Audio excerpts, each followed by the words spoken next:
Bom dia, Caldenei. Bom dia, Leonardo. Prazer em falar com vocês, os ouvintes da Rádio Com. Queria fazer uma reflexão hoje sobre a reforma da Previdência.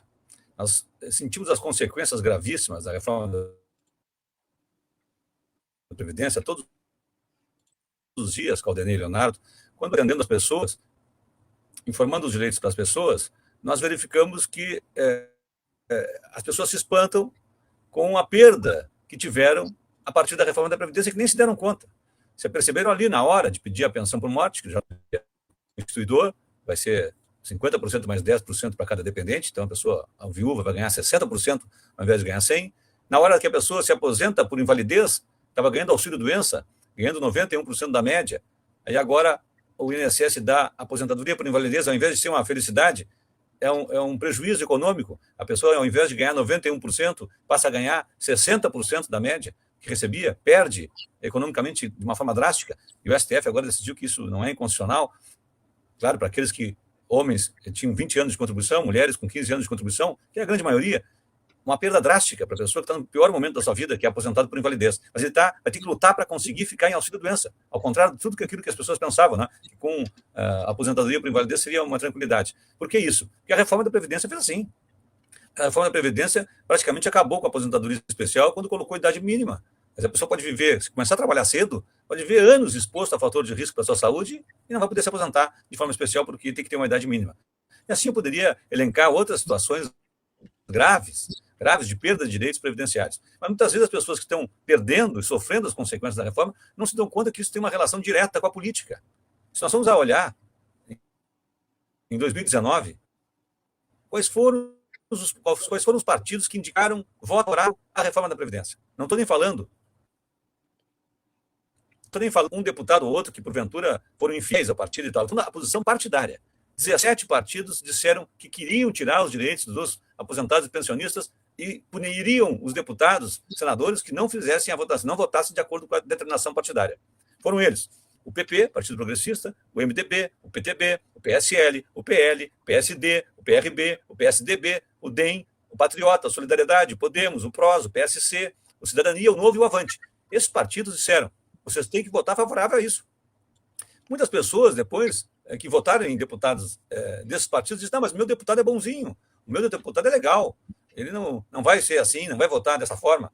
Só que as pessoas não compreendem que uma determinação fechada do partido para votar de determinada forma, se o deputado não cumpre aquela determinação, ele pode sofrer consequências gravíssimas, até a expulsão.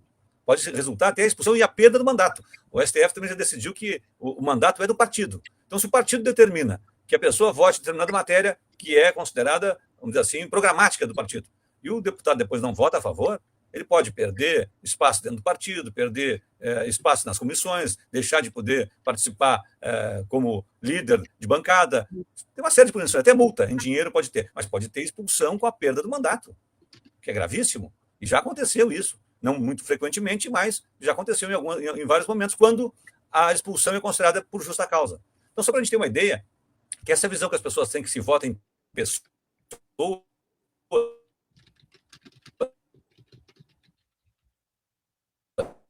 deu uma congelada aí, não? Deu uma travada. Alô, Marcos Cunha? Está de volta? Perdemos o contato? Alô, Marcos? Está totalmente equivocada.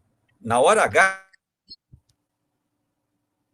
Tem problema na internet mesmo. Problema na internet aí, tá cortando. Vamos ver se melhora. São 8h39 minutos.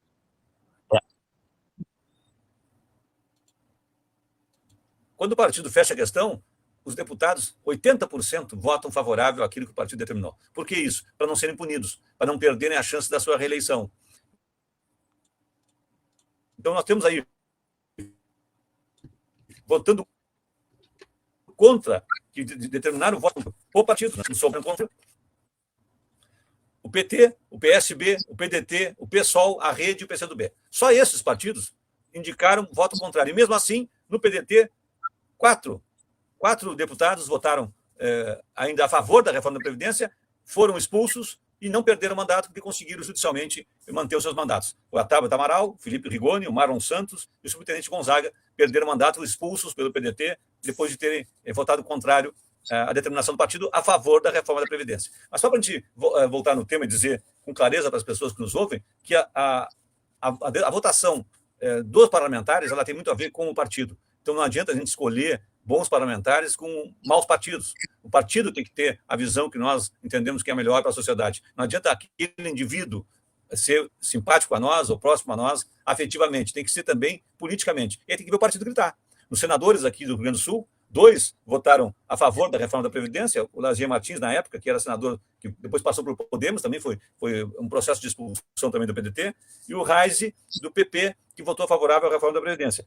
Contrário, somente o Paim votou contra a reforma da Previdência naquele momento. Então, nós tivemos aí vários partidos, 17 partidos, votando favoravelmente à reforma da Previdência e pouquíssimos partidos que acabaram votando e pedindo para que fosse votado contra a reforma. O PV foi o único partido que não tomou posição, nem a favor, nem contra a reforma da Previdência. E por isso, então, não teve ali nenhuma verificação de conduta ética parlamentar no sentido do voto do PV. Mas só para a gente compreender que as reformas políticas que nós sofremos as consequências depois, ela tem uma relação direta com os partidos políticos que nós escolhemos. Nessa eleição agora, nós temos eleição em outubro agora, As pessoas têm que, eu convido as pessoas que olhem, verifiquem como é que votaram os deputados, em que eles votaram, na reforma da Previdência. Ter como parâmetro a reforma da Previdência é um bom exemplo, porque a repercussão econômica e social é gravíssima. E se as pessoas daqueles partidos votaram contra os interesses da população, agora o mínimo que nós podemos fazer é puni-los, É votar nos partidos que votam favorável à população e contra aqueles que tiram direitos dos trabalhadores, dos aposentados e pensionistas. Fazer essa ligação é importante. As pessoas frequentemente não ligam uma coisa com a outra. Votam por impulso, por amizade, e não se dão conta que os partidos que estão defendendo o interesse da população e preservar os seus direitos são esses aqui poucos. PSB, PDT, PT, PSOL, Rede e PCdoB. Esses votaram contra a reforma da Previdência. E indicaram contra, mesmo que com muitos aqui que votaram contra a determinação partidária. Nesse ano, agora é um ano importante para a gente fazer esse checklist, voltar a olhar na história de cada partido, como é que tem sido, se eles são defensores dos interesses da população que trabalha e precisa de proteção social, ou se eles votam contrariamente a esse interesse. Esse é o convite que eu faço aí aos nossos ouvintes, para fazer esse checklist aí. Tá bem, Marcos Cunha, muito obrigado, até a próxima sexta-feira.